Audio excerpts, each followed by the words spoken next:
o Saiba Mais vai falar agora da nova lei de imigração. Esse instrumento pode diminuir a burocracia e facilitar o trâmite para estrangeiros que querem morar no país. E nós vamos conversar sobre isso com a professora Carolina Claro. Olá, Carolina, obrigado por estar aqui conosco. Eu que agradeço. Muito bem, eu te convido para, antes de qualquer pergunta, a gente ver juntos uma reportagem. Apenas no ano passado, 3.000 pessoas receberam a cidadania brasileira. Yannick se casou com uma brasileira ainda na França, mas o casal decidiu se mudar para o Brasil com os 3 filhos. O francês conseguiu visto permanente para viver por aqui.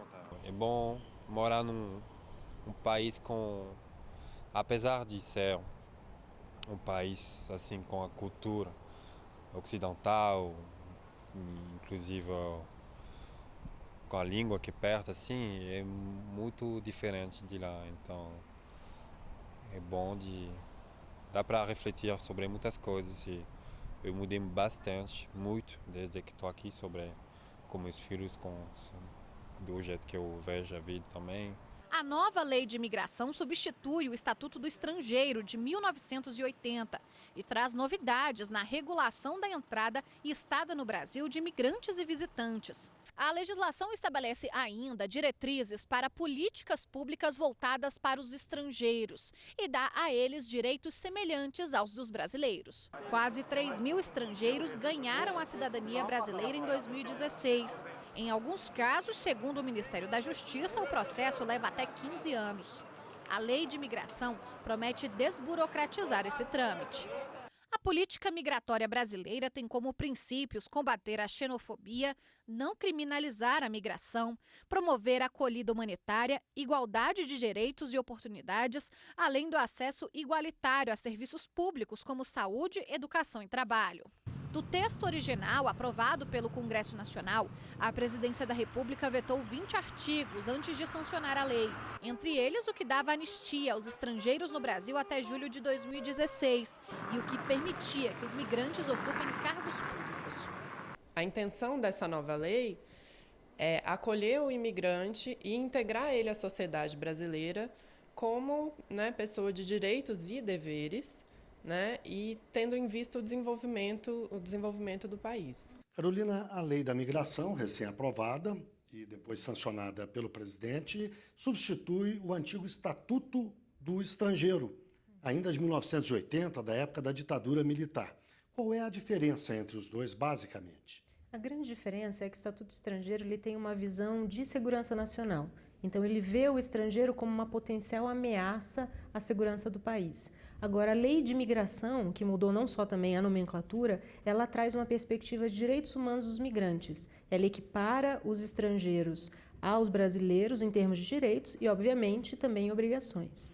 Quais são as principais características dessa lei? Essa lei, além da questão de direitos humanos, além da perspectiva de direitos humanos, ela traz outros temas que já eram consagrados em tratados internacionais e em normativas infraconstitucionais, principalmente em resoluções do Conselho Nacional de Migração e do Comitê Nacional para Refugiados. Ela traz, por exemplo, a proteção dos apátridas. É a primeira vez que o Brasil tem uma proteção específica na normativa nacional sobre proteção de apátridas, proteção de asilados, proteção dos brasileiros no exterior. Enfim, ela traz várias situações em que o estrangeiro vai ter proteção da Constituição Federal e dessa norma, dessa nova lei, equiparados aos brasileiros, sempre também pensando em algumas limitações constitucionais que existem, por exemplo, cargos privativos de brasileiro nato, direito ao voto, que não foi consagrado nessa nova lei, e outros temas que ficaram de fora, mas mesmo assim ela traz várias novidades, também, por exemplo, um visto temporário para tratamento de saúde, visto para questões humanitárias, enfim, se o estrangeiro precisa de uma acolhida humanitária, algo que nós não tínhamos no Brasil, tivemos por conta da vinda dos haitianos com a Resolução 97 de 2012 do Conselho Nacional de Migração, justamente porque o Estatuto Estrangeiro, que ainda está em vigor, ainda vai permanecer alguns meses em vigor, tem uma lacuna legislativa bastante significativa com relação à situação atual das migrações no país. Quer dizer, a gente pode dizer que essa é uma lei que dá ao Brasil uma característica de solidariedade, de receptividade ao estrangeiro. Sim, receptividade, solidariedade e também faz com que o Brasil assuma as suas obrigações internacionais, não só por meio dos tratados internacionais, como já acontecia, mas também dentro da sua normativa. Então, essa lei ela é um grande avanço. Obviamente que ela não é perfeita, ela tem algumas dificuldades ainda, como, por exemplo, a própria regularização migratória, que foi vetada pelo presidente da República. O que significa exatamente essa regulação? A regularização migratória é o que nós chamamos de anistia migratória. O estrangeiro que está indocumentado no Brasil, ou porque ficou mais tempo do que o visto permitia, ou porque entrou sem visto, ou porque usou de forma diversa da que o visto permitia, né, essa autorização de permanência, de estada no Brasil, ele se tornou indocumentado ou irregular. Então, essa anistia ela faz com que pessoas, ou faria, né, se não houvesse o veto, que pessoas que entraram no Brasil até 1º de janeiro de 2016 pudessem se regularizar, mas de acordo com o decreto que vai vir agora, né, vai vir nos próximos meses, muito provavelmente, que é a forma de uma regularização estando no território nacional. Hoje, o estrangeiro, para se regularizar, tem que sair do território nacional. Se não houvesse o veto, essa pessoa poderia permanecer aqui enquanto pede a regularização. Sim, mas dependendo ainda do decreto que vai regulamentar a lei. Então, não seria de uma forma automática essa regularização migratória. Ainda nós temos que esperar a regulamentação da lei, que deve vir, enfim, os órgãos já estão trabalhando nessa regulamentação, até mesmo antes da lei ter sido sancionada, porque é um tema bastante importante, é um tema urgente que o Brasil tem. Urgente não porque nós temos muitos migrantes, né? Nós temos menos de 1% da população, né, brasileira, comparativamente são imigrantes, são estrangeiros, mas porque é um tema que precisa ser regulamentado, as lacunas são muitas, os desafios são muitos, até menos na parte legislativa, mas mais na integração do estrangeiro. E hoje, essa nova lei, a Lei 13.445, vai permitir uma facilidade da integração do imigrante, que começa pela língua, acesso ao mercado de trabalho, enfim, a própria integração na sociedade. Lembrando que a integração não significa assimilação à cultura brasileira, mas sim a forma da pessoa se expressar, da forma poder viver sua vida normalmente no país. Além da questão da regularização, outros vetos provocaram alguma reação em entidades que lidam com migrantes. O que houve exatamente? Onde é que está pegando?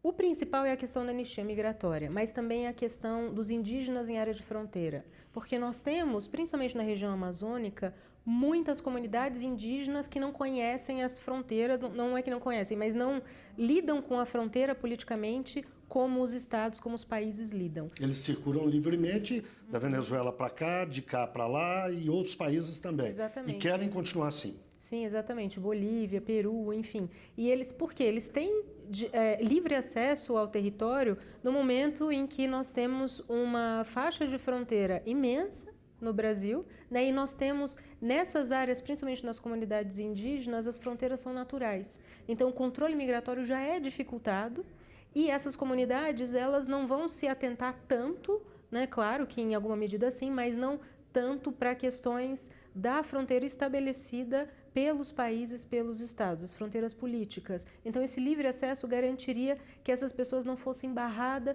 enquanto fazem esse trânsito, que geralmente é um trânsito circular, como nós chamamos.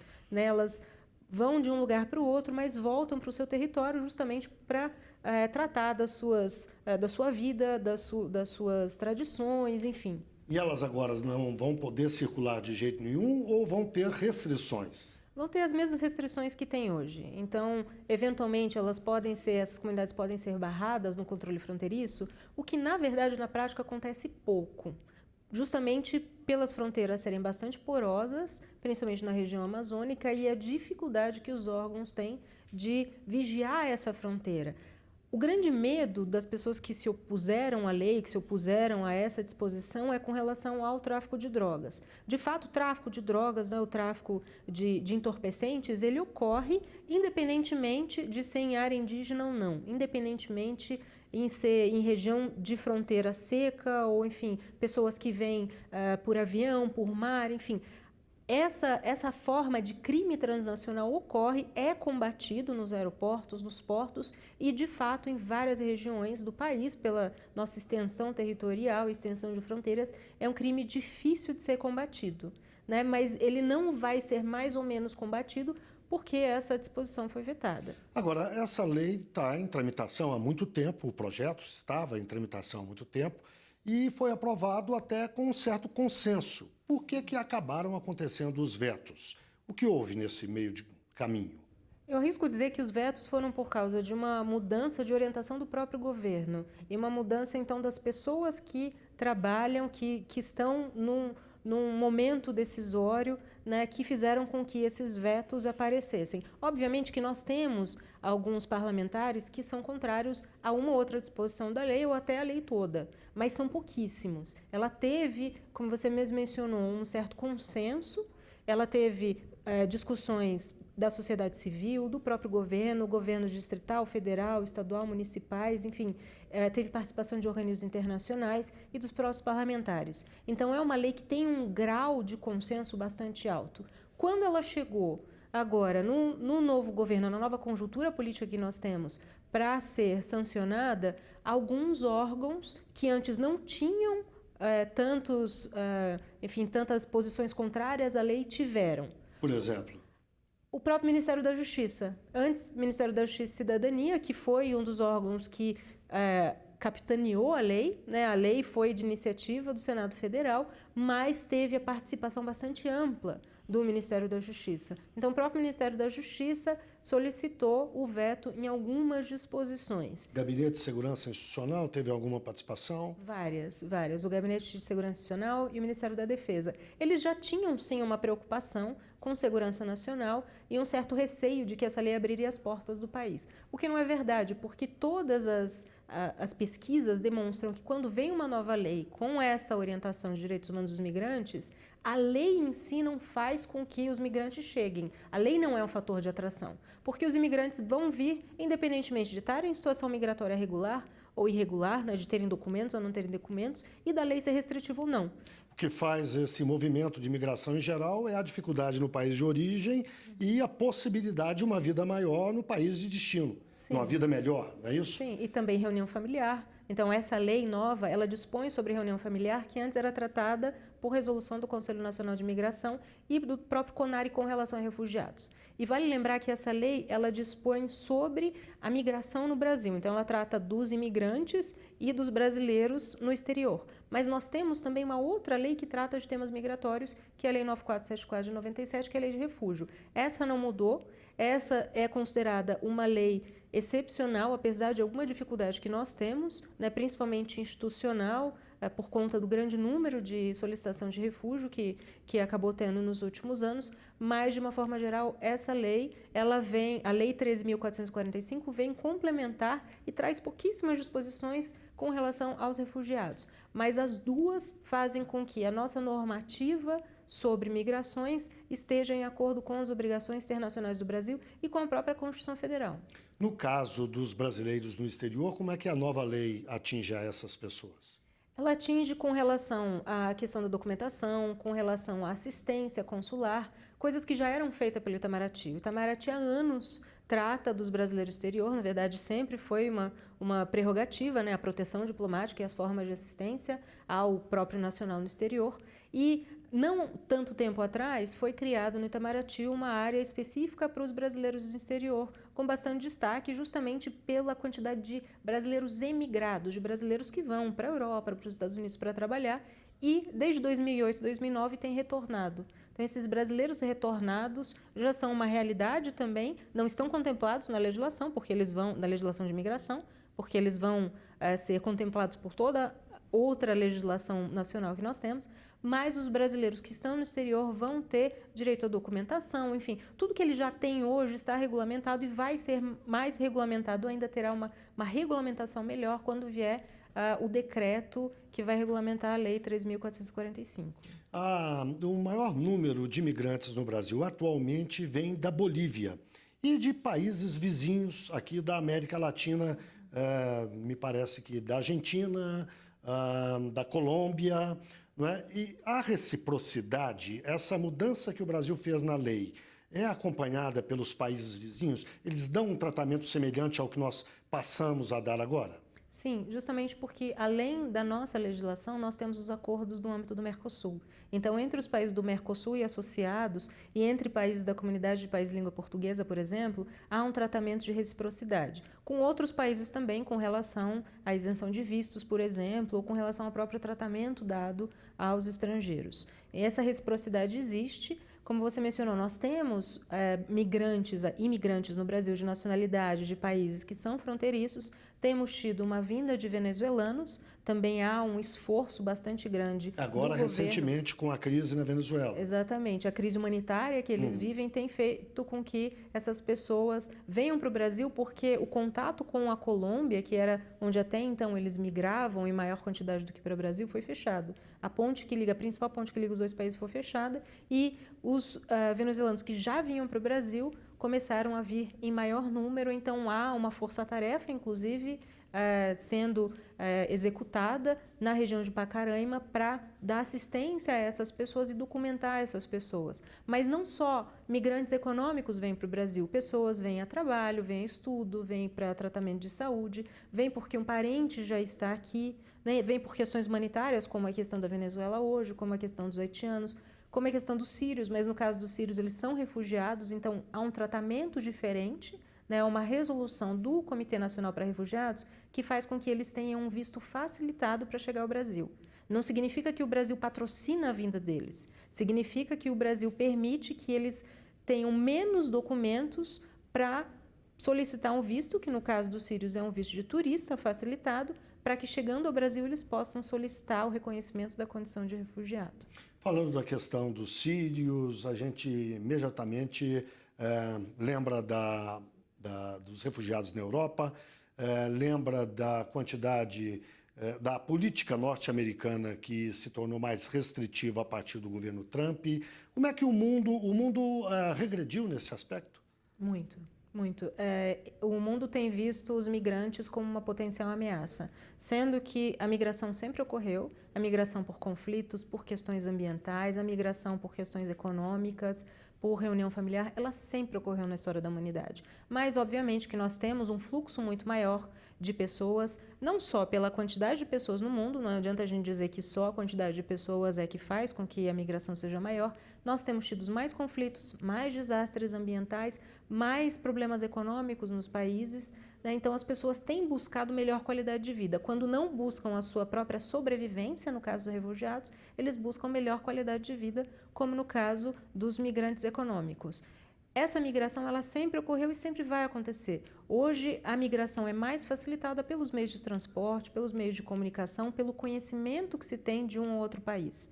Então, essa restrição migratória, ela, na verdade, ocorre por países que, né, são países conservadores, mas ela não diminui a entrada de imigrantes. Esses imigrantes vão continuar entrando. Há vários dados estatísticos de que quanto mais a política migratória é restritiva, maior número de indocumentados a gente tem, que alguns países são chamados de ilegais, que é, na verdade, uma criminalização da imigração. Você chamar um imigrante de ilegal porque ele está em condição migratória irregular, ou criminalizar o próprio movimento migratório, como é o caso do impedimento de entrada dos sírios nos países da Europa, por exemplo. Essa não é uma questão exclusivamente de legislação ou de polícia. É muito mais ampla do que isso. Com certeza. É uma questão social, uma questão econômica, questão ambiental. Os desastres ambientais têm aumentado muito em quantidade e intensidade, então isso faz com que as pessoas migrem também.